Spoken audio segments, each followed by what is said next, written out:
ফজরের নামাজের পরে মসজিদে আড্ডা না দিয়ে বাড়িতে এসে নিজের হাতে বউ যদি তসবি তেলাওয়াত করে 2 কাপ চা তৈরি করুন, 1 কাপ বউকে দেন, 1 কাপ নিজে দিয়ে বলুন আজকে কি তরকারি করবে বলো তো, কি বাজার এনে দেবো বলো, আজ কি রান্নবে বলো তো।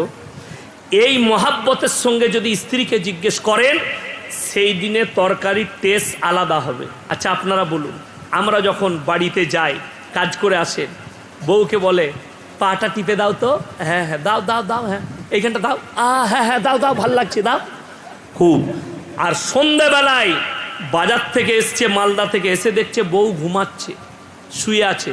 তুমি শুয়ে আছো কেন গো? বলে পায়ে খুব লাগছে, একটু টিপে দিবে। 2 বার পায়ে করে দিয়ে খেপি তো রোজ লাগছে। এটা হচ্ছে পুরুষরা।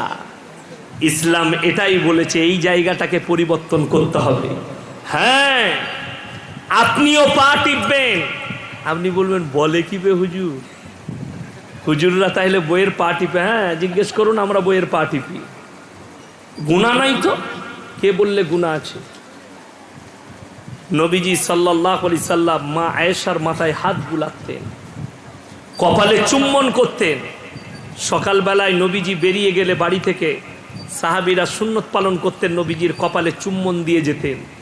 আর আপনি সকালবেলায় ব্যবসায়ী বেরোবেন, বউকে বললেন এ আজকে ভালো করে তরকারি করে রাখবি, আসছি বলে বেরিয়ে চলে গেল।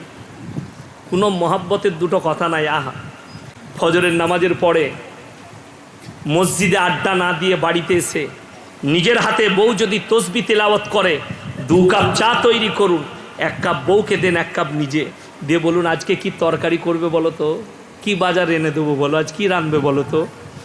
এই মহাব্বতের সঙ্গে যদি স্ত্রীকে জিজ্ঞেস করেন সেই দিনে তরকারির টেস্ট আলাদা হবে। আর যদি বলেন, বউ যদি জিজ্ঞেস করে আজকে কি তরকারি করব, ও যা পারিস রাখবি, ও আমি বলতে পারবো না, সেই দিনে লঙ্কা গুঁড়ো মারবে, খাট কুড়োর বেটা লঙ্কা গুঁড়ো। এটা তরিকা নয়, ইসলাম নিষেধ করেছে। শুনেন, স্ত্রী দস্তরখানে খানা দিয়েছে, মমিন শুনেলেন কাকে বলে? ব্যবহার। জোহরের পরে খানা খেতে বসেছেন দাস্তারখানে বিবির সঙ্গে, বিবি খানা দিয়েছে, তরকারি যদি একটু খারাপ হয়ে যায় আর বিবি জিজ্ঞেস করে হ্যাঁ গো তরকারিটা কেমন হয়েছে, যদি খারাপ হয় তারপরও মমিন ব্যক্তি যারা হবে তারা বলবে মারাত্মক হয়েছে। স্ত্রী যখন খেয়ে দেখবে তরকারি তো খারাপ, ভালো হয়নি, স্বামী কেন বলল, মনে মনে ভাববে আমার স্বামীর মতো ওলি পৃথিবীতে কেউ নাই, দোয়া করবে তোমার জন্যে। স্ত্রীর সঙ্গে ভালো ব্যবহার, মহাব্বত করা। নবীজি সাল্লাল্লাহু আলাইহি সাল্লাম বিবিদিকে মহাব্বত শিখিয়েছেন, আখলাক শিখিয়েছেন। ফজরের সময় বিবিকে উঠিয়ে দেন, সন্তানকে উঠিয়ে দেন, স্ত্রী যেন আপনার কাছ থেকে কষ্ট না পায়। ওই স্বামীরা জান্নাতি বেশক, যার স্ত্রী, আমি আজকে ইয়াসিন আপনাদের কাছে বয়ান করছি, আমার হাকিকাত আখলাক কি আমার স্ত্রীর থেকে ভালো কেউ জানবে না, ঠিক কিনা বলেন? স্ত্রীর কাছে সার্টিফিকেটটা বড় সার্টিফিকেট। স্বামী যদি, স্ত্রী যদি বলে আমার স্বামী অলি লোক, সেদিনে একজন ভদ্র মহিলা ফোন করেছে, হুজুর আমার স্বামী অলি লোক ছিল, মারা গেছেন, দোয়া করবেন। আমি বললাম তুমি যখন বলেছো আমার স্বামী ওলি, আমার স্বামীর মতো পৃথিবীতে কোনো স্বামী হবে না, তোমার স্বামী জান্নাতি। আর আমি বলে যাচ্ছি, স্ত্রী যদি মারা যায় আর স্বামী যদি নামাজের পাটিতে দোয়া করে, তার থেকে স্ত্রীর জন্য ভালো দোয়া পৃথিবীর কোনো মৌলবীর হতে পারে না। আর স্বামী যদি মরে যায়, স্ত্রী যদি দোয়া করে, তার থেকে ভালো দোয়া পৃথিবীর কোনো মৌলবীর হতে পারে না। স্বামী স্ত্রীর জন্যে, স্ত্রী স্বামীর জন্যে ভালো ব্যবহার করুন, নরম ব্যবহার করুন স্ত্রীর সঙ্গে, কড়া কথা নয়, ভালো ব্যবহার। যদি ম্যানেজ করা, আমাদের সমাজের লোক জানে না, মানুষ বয়স হলে কি বলে, খেয়ে বলে খাই নাই, শুয়ে বলে শুই নাই, কোরআনে আছে এটা। মানুষ বয়স হয়ে গেলে ভুল বকবে বাচ্চা ছেলের মতো। আপনার মায়ের বয়স হয়েছে 80 বছর, আপনি বাড়িতে এলেন, আপনি জানেন আপনার স্ত্রী খিদমত করছে, আপনার মা বললে বাপ তুই ছিলি না, তোর স্ত্রী আমার সাথে খারাপ ব্যবহার করেছে, সঙ্গে সঙ্গে আপনি স্ত্রীকে ম্যানেজ করবেন কি বলে, মায়ের সামনে তোমাকে বকবো, তুমি কিছু মনে করো না। মায়ের সামনে বললেন, এরপর বলে দিচ্ছি আমি যেন এরকম না শুনে, মায়ের সঙ্গে এরকম ব্যবহার মেনে নেব না। মা মনে মনে ভাববে, আহা আমার সোনা আমার লাল কত ভালোবাসে, তোমার জন্য দোয়া করবে, আল্লাহ আমার ছেলেকে সুখী করো। বুকা মেয়ে, যারা বৌমা আছো তোমরা বুকা, তোমার স্বামীর জন্যে দোয়া করলে, সে তার ছেলের জন্য দোয়া করলে তোমার জন্যে লাভে, ঠিক কি না? তোমার জন্যে লাভে। কষ্টর বিষয় একটাই, আমাদের দেশের মায়েরা যখন শ্বশুর বাড়ি যায় তখন ভাবিদিকে বলে, ভাবি মায়ের খেয়াল লাগবে, আর শ্বশুর ঘরে গিয়ে শাশুড়িকে আর ভাত দেয় না।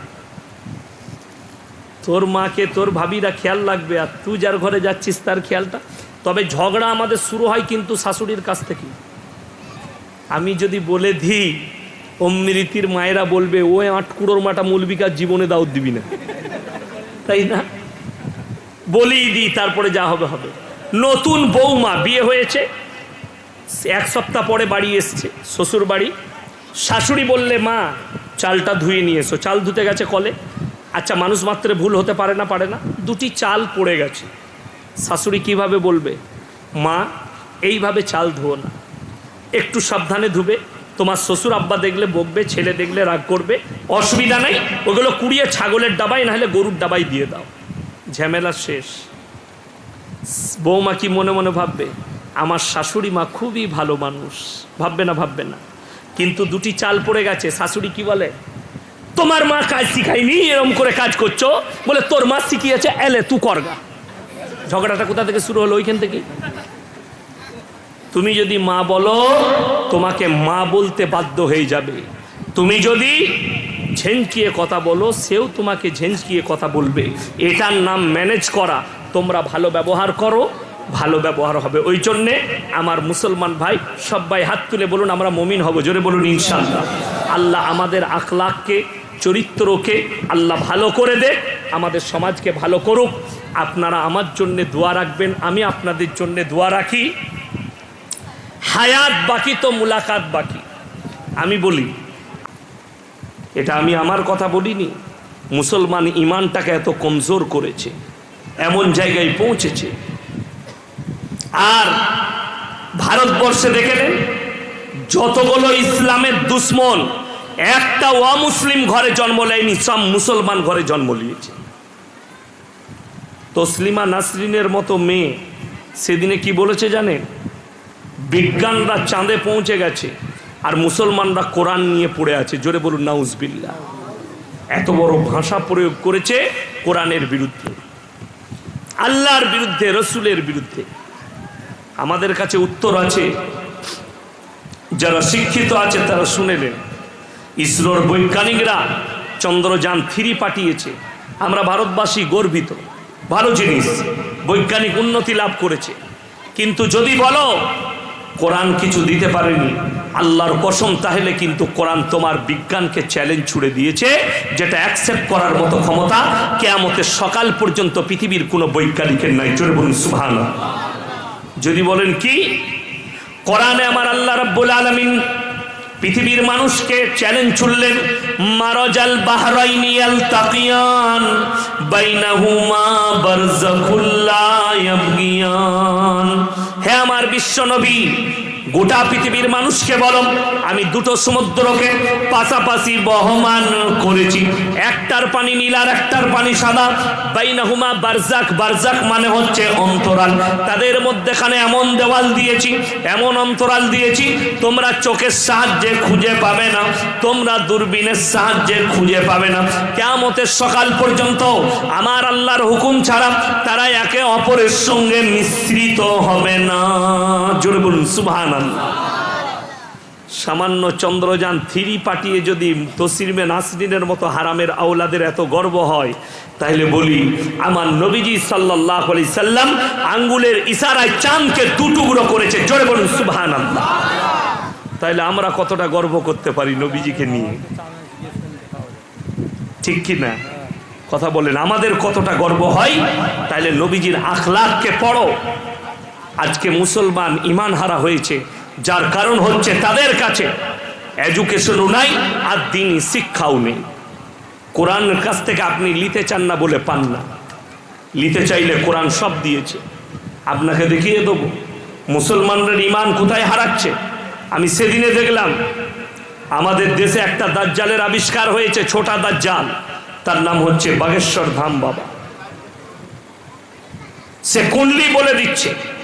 ইউপির কয়েকটা মুসলমানকে দেখলাম আমাদের মতো টুপি লাগিয়ে बागेश्वर धाम बाबार काছে हाजिर। बाबा आप तो महान हैं, आपको बहुत कुछ मालूम है, हमारा थोड़ा प्रॉब्लम है, बता दीजिए। बाबा तो कागज देके बोले दिले, तुम्हारा बाप का नाम ये है, तुम्हारा माई का नाम ये है, तुम्हारा गांव ये है, तुम्हारा ये प्रॉब्लम है। मुसलमान बोलते साला हमारे मौलवियों को तो ये कुछ नहीं आता, ये मौलवी लोग सिर्फ खा रहे, नमाज पढ़ रहे, सो रहे, आपको तो यही समझ में आया। अरे ये तो छोटा दज्जाल है, अभी तो बड़ा दज्जाल आना बाकी है। बड़ो दज्जाल যখন আসবে তোমার চোখের সামনে বৃষ্টি বর্ষণ করে দেখাবে, মৃত মানুষকে জিন্দা করে দেখাবে, তখন তুমি তোমার ঈমানটা কোথায় ধরে রাখবে? দজ্জাল আসবে, আশ্চর্য জিনিস দেখাবে। দাজ্জাল আসার আগে আরো কত কাফের আর দাজ্জাল আসবে আপনি অনুভব করতে পারবেন না। আপনার ঈমানটাকে টিকিয়ে রাখা দুর্দায় হবে। ওই জন্য আজকে আমি প্রত্যেকটা মুসলমান ভাইকে বলবো, হাত তুলে বলুন আল্লাহর প্রিয় এবং হিদায়েতের উপরে আমরা সবাই আসবো, জোরে বলুন ইনশাআল্লাহ। হ্যাঁ, এরপরে চলুন হিদায়েতের উপরে কারা আছে। আমার আল্লাহ শর্ত লাগলেন 5টা কথার উপরে আমল করতে হবে। কটা বললাম? 5টা কথা, বিশ্বাস এবং আমল, তবে সে হিদায়েতের উপরে আসবে। প্রথমেই খুলেন সূরা বাকারা। আমার আল্লাহ রাব্বুল আলামিন কোরআনে বললেন আলিফ লাম মিম যালিকাল কিতাবু লা রাইবা ফীহি হুদাল লিল মুত্তাকিন আল্লাযীনা ইউমিনুনা বিল গায়ব ওয়া ইউকিমুনাস সালাহ ওয়া মিম্মা রাযাকনাহুম ইউনফিকুন ওয়াল্লাযীনা ইউমিনুনা বিমা উনজিলা ইলাইকা ওয়া মা উনজিলা মিন ক্বাবলিক ওয়া বিল আখিরাতি হুম ইউকিনুন। আলিফ লাম মিম, আলিফ লাম মিম র, তাসিন তাসিন মিম, ইয়াসিন কাফ হা ইয়া আইন সাদ। কোরআনে যতগুলো এরকম হরফ আছে এগুলোর নাম হচ্ছে হরফে মুকাত্তার। এর মানেটা আমার আল্লাহ ছাড়া পৃথিবীর কেউ জানে না। কিয়ামতের দিনে আমি আল্লাহ আমার বান্দাদের সামনে বর্ণনা করব, জোরে বলুন সুবহানাল্লাহ। আল্লাহ কিয়ামতের দিনে নিজের বান্দার সামনে এর মানেগুলো বলবেন। তারপরে আয়াতে বললেন জালিকাল কিতাবু লা রাইবা ফীহি, আমার এই কোরআনে বিন্দুমাত্র সন্দেহ নেই, কেউ সন্দেহ করবে না, জোরে বলুন ইনশাআল্লাহ। বিন্দুমাত্র সন্দেহ নেই। হুদাল লিল মুত্তাকিন, যারা মুত্তাকি হবে, ঈমানদার হবে, তাদের জন্য আমার এই কোরআনে উপদেশে ভরা আছে, জোরে বলুন সুবহানাল্লাহ। আমার মুসলমান ভাই, কোরআন কি শুধু মুসলমানরা পড়ে? অমুসলিম ভাইরাও পড়ে। কে কে পড়েছেন? হরেন নরেন গগেন লয়। কে কে পড়েছে শুনেলেন। কবিগুরু রবীন্দ্রনাথ ঠাকুর কোরআন পড়েছেন, ঈশ্বরচন্দ্র বিদ্যাসাগর কোরআন পড়েছেন, বঙ্কিমচন্দ্র কোরআন পড়েছেন, শরৎচন্দ্র কোরআন পড়েছে, স্যার আইজ্যাক নিউটন কোরআন পড়েছে, আইনস্টাইন কোরআন পড়েছে, শ্রীরামকৃষ্ণ কোরআন পড়েছে। আল্লাহর কসম করে বলছি, তাদের কোরআন পড়ার, একজন মুমিন ব্যক্তির কোরআন পড়া আমার আল্লাহর কাছে আসমান আর জমিনের ফারাক আছে। তারা যখন কোরআন পড়েছে জানার জন্য, মানার জন্য নয়। আর একজন মুসলমান কোরআন পড়ে, আল্লাহ তুমি যা বলেছো সত্য বলেছো, যেটা দিয়েছো আমাদের জন্য উপদেশ দিয়েছো, জোরে বলুন সুবহানাল্লাহ। দেখুন অনেক জনার মনে মনে হবে, কালকে আমাকে প্রশ্ন ঠুকে দিয়েছিল, ফেরের প্রশ্ন। কি প্রশ্ন? ঈশ্বরচন্দ্র বিদ্যাসাগর ভালো মানুষ ছিলেন, কবিগুরু রবীন্দ্রনাথ ঠাকুর ভালো মানুষ ছিলেন, আপনার বড় বড় বৈজ্ঞানিকরা, জ্ঞানীরা, শিক্ষিতরা ভালো মানুষ ছিলেন, এদের কি অবস্থা হবে কিয়ামতের দিন? একটা কথা মাথায় ঢুকিয়ে এলেন, আমাদের এই পৃথিবীতে বর্তমানে একটা জাতি আছে, যে জাতিগুলো মানুষই, তারা থাকে আফ্রিকার জঙ্গলে আর অ্যামাজনের জঙ্গলে। সেখানেও মানুষ আছে, আছে না? না আছে। তাদের অবস্থান কি হবে কিয়ামতের দিনে? যাদের কাছে কোনো দাওয়াতই পৌঁছায়নি, কোনো ধর্মের, যাদের কাছে কোনো ধর্মের দাওয়াতই পৌঁছায়নি যাদের জীবনযাপনটা প্রাণীর মতন। হ্যাঁ, গাছের ডালে শুয়ে পড়ে, ছোট্ট বাড়ি করে আছে, তারা তাদের জন্ম সম্পর্কেও জানে না, তাদের আশা সম্পর্কেও জানে না, অজ্ঞ। তাদের জন্য কিয়ামতের দিনে হাদিস শরীফ এসছে আল্লাহ তাআলা দুটো দরজা খুলবেন, একটা জান্নাতের একটা জাহান্নামের, আর বলবেন তোমরা তোমাদের ইচ্ছা মতো প্রবেশ করো। তারা জান্নাতে প্রবেশ করলে জান্নাতি, জোরে বলুন সুবহানাল্লাহ। তাদের কোনো হিসেব নিকেশ হবে না, তাদের হিসাব নেওয়া হবে না। দুনিয়াতে এতদিন কি করলে, কেন ছিলে, সেই থাকাতে কি করলে, তাদের হিসাব হবে না, তাদেরকে শুধু জান্নাতে দিয়ে দেওয়া হবে। দ্বিতীয় নম্বর, যে সমস্ত ব্যক্তিরা মহান ব্যক্তি আছে, মানুষের উপকার করেছে, অথচ তারা ইসলাম কবুল করলো না, তার ভালো কাজের বদলা আল্লাহ দুনিয়াতেই দিবে, পরকালে আর কিছু থাকবে না। উদাহরণস্বরূপ, আমাকে একজন ডিফেন্সে চাকরি করে নদিয়া ডিস্ট্রিক্টের ছেলে, জলসা করেছি, রাত 12টায় শেষ করে গাড়িতে বাড়ি ফিরছি মুর্শিদাবাদ থেকে, তো আমাকে ফোন করে ডিস্টার্ব, আপনি একটা জলসায় বলেছেন সালমান খান মুশরিক, আপনি জানেন সালমান খান কত দান করে? আমি বললাম তুমি কি করো? বলে ডিফেন্সে চাকরি। আমি বললাম যে চাকরিটা দিয়েছে সে অফিসারটাও তোমার মতনই মূর্খ ছিল, তাহলে তুমি ডিফেন্সে গেছো, তোমার দ্বারা দেশের কোনো সুরক্ষা হতে পারে না। বলে কেন? আমি বললাম দান করলে যদি মুমিন হওয়া যায়, তা করোনার সময় সব থেকে বেশি দান করেছে বিল গেটস, তাহলে সব থেকে বড় মুমিন সে?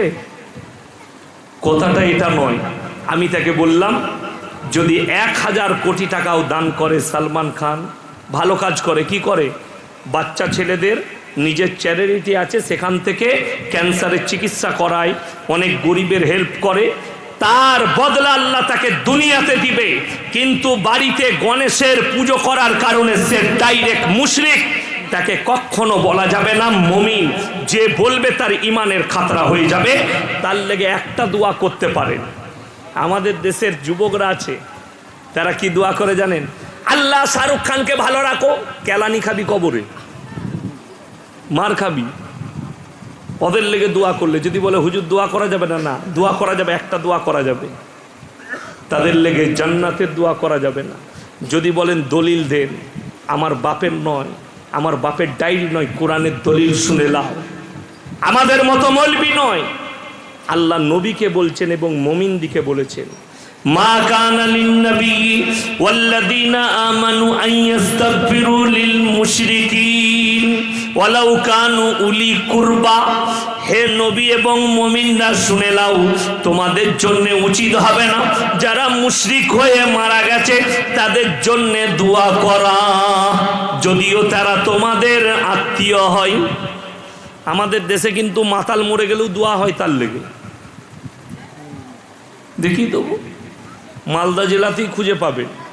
3 বোতল মদ খেয়ে মরে গেছে, বললে হুজুরকে দাউদ, আমাকে দাউদ দিয়েছে হুজুর 3 বোতল মদ খেয়ে মারা গেছে। আর আমি দেখলাম দেশি মুরগি দিয়ে যখন ভাত দিয়েছে দে জান্নাতে ঢুকিয়ে দে, কিন্তু হুজুরের হুঁশ নাই যে ও কবরে গেলেই কেলানি খাবে। যদি বলেন কেন, আমার কথা নয়, বুখারী শরীফে এই আয়াতের ব্যাখ্যায় বুখারী শরীফে হাদিস বর্ণনা হয়েছে। নবীজি সাল্লাল্লাহু আলাইহি সাল্লাম হাদিসে আছে, যখন শুনলেন চাচা যান অসুস্থ অবস্থায় আছে, ছোটটা দিন, ছোট ঠান্ডা, নবীজি সাল্লাল্লাহু আলাইহি সাল্লাম শুনলেন চাচা যান অসুস্থ, বিসমিল্লাহ আলহামদুলিল্লাহ। নবীজি গেলেন চাচার বাড়িতে, চাচা যান মৃত্যুশয্যায় শুয়ে আছে। নবীজি গিয়ে বললেন হে চাচা, একবার কলমাটা পড়ে নিন, আমি আল্লাহর কাছে আপনার জন্য ক্ষমা চাইব। আল্লাহ নবীর চাচা বললেন আমি যদি বার্ধক্যে মৃত্যু ভয়ে কলমা পড়ি, লোকে বলবে মৃত্যু ভয়ে কলমা পড়েছে তাই আমি কলমা পড়তে পারবো না। নবীজির চাচা দুনিয়া ছাড়লেন। নবীজি আল্লাহকে বলছেন, ওগো আল্লাহ, তুমি আমাকে যতদিন না নিষেধ করছো আমি আমার চাচা জানের জন্য ক্ষমা চাইবো। আল্লাহ আয়াত পাঠালেন, ইন্নাকা লা তাহদি মান আহবাবতা ওয়ালাকিন্নাল্লাহা ইয়াহদি মান ইয়াশা। হে আমার বিশ্ব নবী, তুমি যাকে ইচ্ছা করো তাকে তুমি জান্নাতে দিতে পারো না, যাকে ইচ্ছা করো তাকে তুমি হিদায়াত দিতে পারো না। আমার ইচ্ছা নাই, তাই তোমার চাচা কলমা পড়বে না। আল্লাহ বললেন, মা কানা লিন নবী ওয়াল্লাযীনা আমানু আইয়াস্তাগফিরু লিল মুশরিকিন ওয়ালাউ কানু উলি কুরবা। হে নবী এবং মুমিনদের জন্য উচিত নয়, ওগো আমার নবী শুনে নাও, নবী এবং মুমিনদের জন্য উচিত হবে না যারা মুশরিক হয়ে মারা গেছে তাদের জন্য দোয়া করা, যদিও তারা আপন আত্মীয় হয়। নবীজির চোখে পানি এলো। নবীজি চাচা জানের জন্য দোয়া বন্ধ করে দিলেন।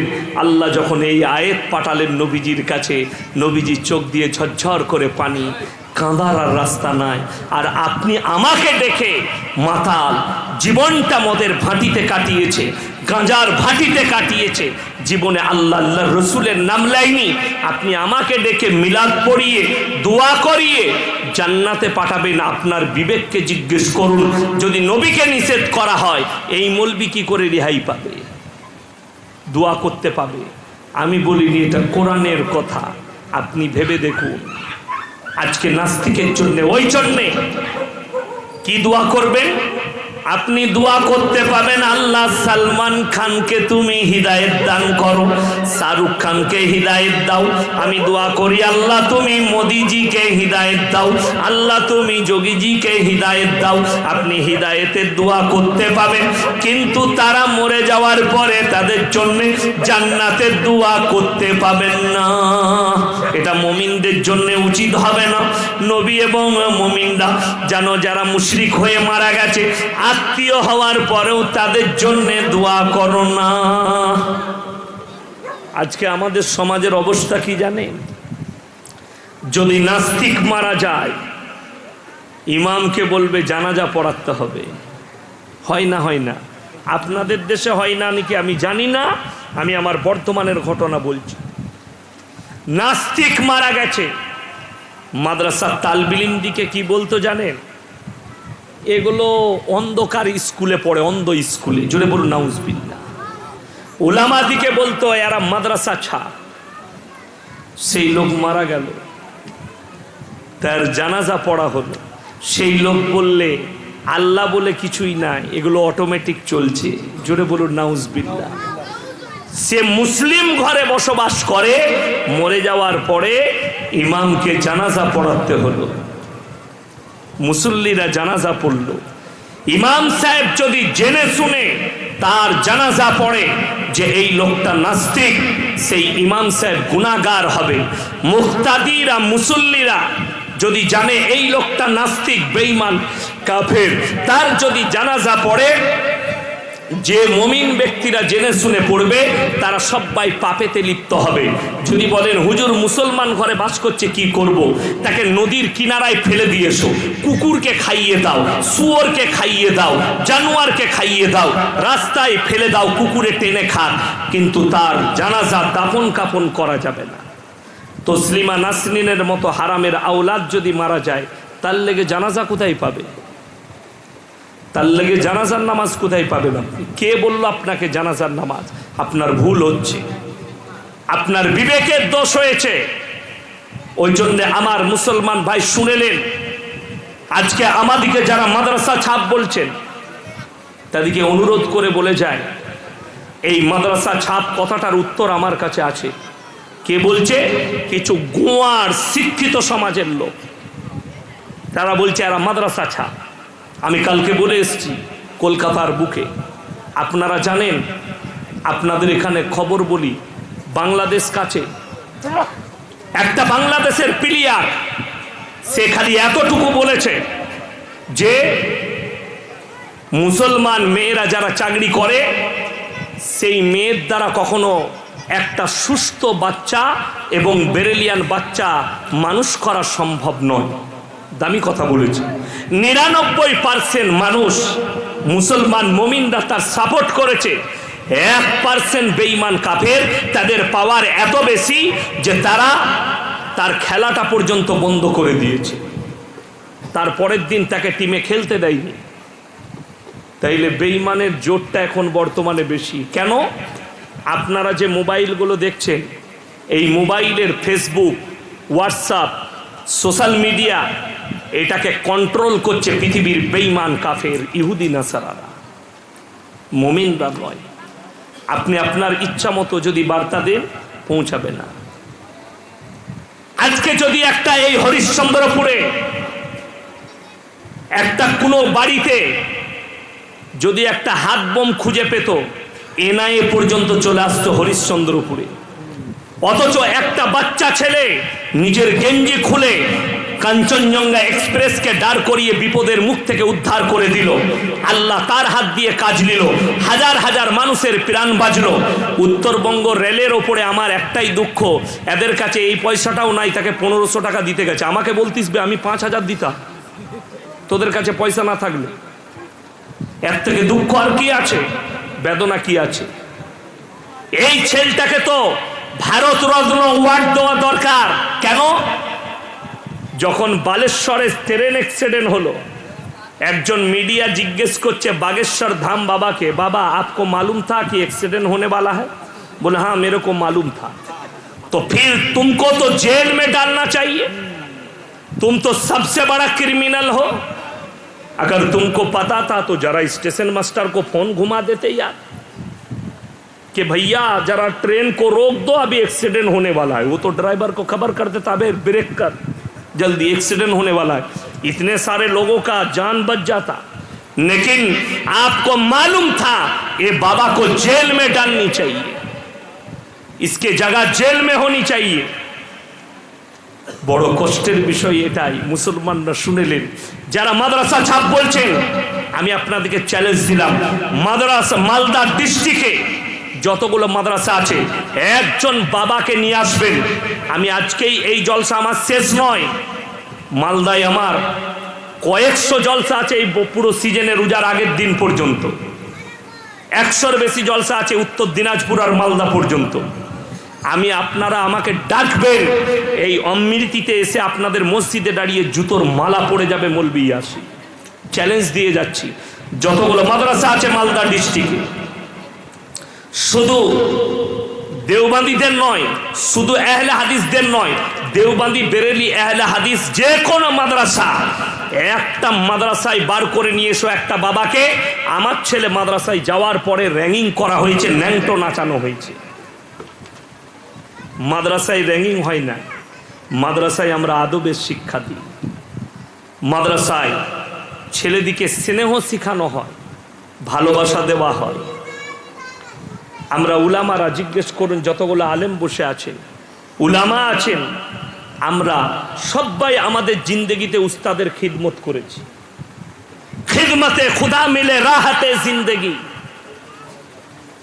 আমি আমার জীবনে মোল্লা শাহ আবরারুল হক সাহেব রহমতুল্লাহ আলাইয়ের কাছে ইমতেহান দিতে গেলাম নহমিরের, বোম্বেতে। উনার মাদ্রাসায় গুজরাটে দাঙ্গার সময় পালিয়ে গিয়ে উনার মাদ্রাসায় ছিলাম।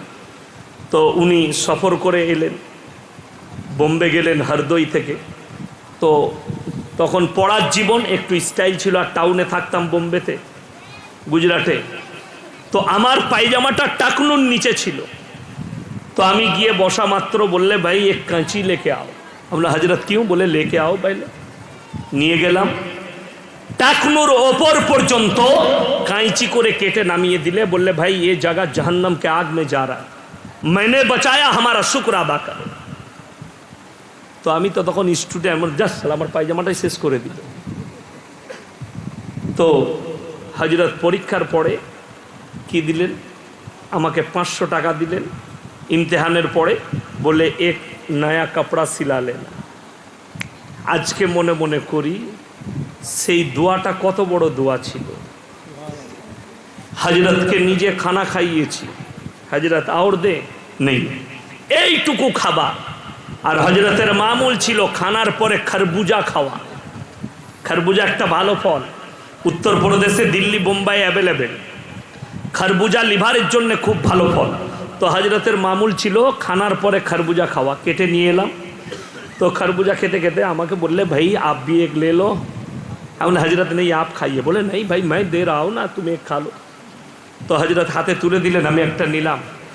তো हजरत दुआ दिलेन, আল্লাহ तुमको इल्मे नाफे আমলে সালেহ আতা ফরমায়। আজকে বুঝতে পারি সেই বরকত, খিদমতের বরকত এবং উস্তাদের দোয়া কাজে লেগেছে। চলুন, আমরা বলিনি, পশ্চিম বাংলার মিডিয়া বলছে কলকাতা যাদবপুর বিশ্ববিদ্যালয়ে একটা ছাত্রের উপরে র্যাগিং হওয়ার কারণে ছেলেটা আত্মহত্যা করেছে। তার যারা অ্যারেস্ট হয়েছে তারা পুলিশের কাছে সাক্ষাৎকার দিয়েছে যে আমরা তাকে ন্যাংটো নাচিয়েছিলাম কামরার মধ্যে, যার কারণে ছেলেটা ডিপ্রেশনে এসে সে আত্মহত্যা করতে বাধ্য হয়েছে। পরবর্তীতে মিডিয়া যায়, মিডিয়াওয়ালারা বলছে, যারা শিক্ষিত আছেন তারা শুনেন, যাদবপুরের কলেজে বাথরুম থেকে নিরোধ পাওয়া গেছে, সেক্সের ট্যাবলেট পাওয়া গেছে, মদের বোতল পাওয়া গেছে। আমি আপনাকে চ্যালেঞ্জ দিলাম, মালদা জেলার একটা মাদ্রাসার বাথরুম থেকে নিরোধ বার করে দেন, সেক্সের ট্যাবলেট বার করে দেন, মদের বোতল বার করে দেন। আল্লাহর কসম করে বলছি, মাদ্রাসার দারসগায় বসলে আমরা উলামারা যখন কোরআন পড়াই, কোরআনের তাফসীর পড়াই, শুনেলেন আল্লাহর কসম করে বলছি, অনেক বেঈমান কাফের বলছে এই মৌলবীরা দাড়ি টুপি লাগিয়েছে, এরা মাদ্রাসা ছাপ, এদের মধ্যে মডেলিং নেই। আজকে মডেলিং এর যুগ। আল্লাহর কসম, কাগজ থাকে তা নোট করুন, কোরআন যেদিন আল্লাহ তাআলা পাঠিয়েছেন সেদিনেও মডেলিং ছিল, আর আজকেও আছে, আর কিয়ামতের সকাল পর্যন্ত কোরআন মডেলিং থাকবে। জোরে বলুন সুবহানাল্লাহ। যদি বলেন কোরআন কেমন মডেলিং, বলে দেন। দুঃখ কি জানেন আমি কি বললাম?